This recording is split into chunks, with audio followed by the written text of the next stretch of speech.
Caitlin Clark's stunning caught intense standoff with police officer. Injured Sophie Cunningham was forced to watch the Indiana Fever seal their spot in the WNBA playoff semifinals from the sidelines, but that didn't stop her from being caught up in the sidelines.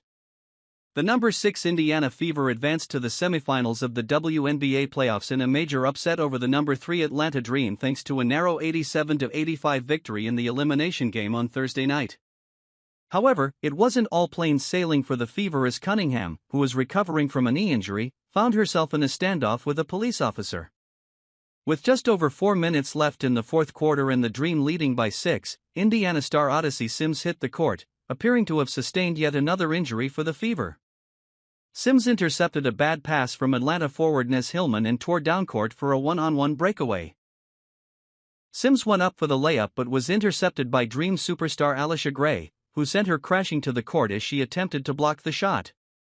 Sims remained down as officials reviewed the play for a potential flagrant foul on Gray. She eventually got back to her feet and was able to continue in the game. However, that didn't assure the fiery Fever stars on the sidelines, including Cunningham and Caitlin Clark. During the timeout, an agitated Cunningham walked to center court to check on her teammate with Clark and Chloe Bibby hot on her heels. However, a uniformed police officer swiftly approached Cunningham for her infringement on the court, motioning for her to back up. But Cunningham refused to budge, instead staring down the officer with her hands on her hips. The guard eventually moved away after standing her ground for a few seconds. Ultimately, no flagrant foul was called, and Sims made both of her free throws. Despite missing Clark and Cunningham, among its injured players, Indiana closed on a 7-0 run to win a playoff series for the first time since 2015. The 6th-seeded Fever will play on Sunday against the winner of Thursday's other Game 3 between Seattle and Las Vegas. Boston was left alone under the basket for an easy layup after Jones, of all players, went to the ground going for a loose ball. It gave Indiana an 86-85 lead, its first since it was 33-30 in the second quarter.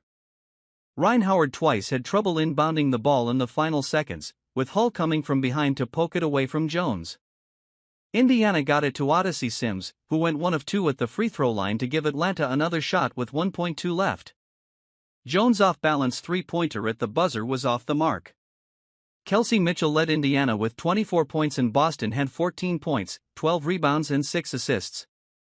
Sims had 16 points and 8 assists, and Natasha Howard added 12 points. Allisha Gray had 19 points and 12 rebounds for her first playoff double-double to lead Atlanta. Jordan Canada also had a double-double with 18 points and 10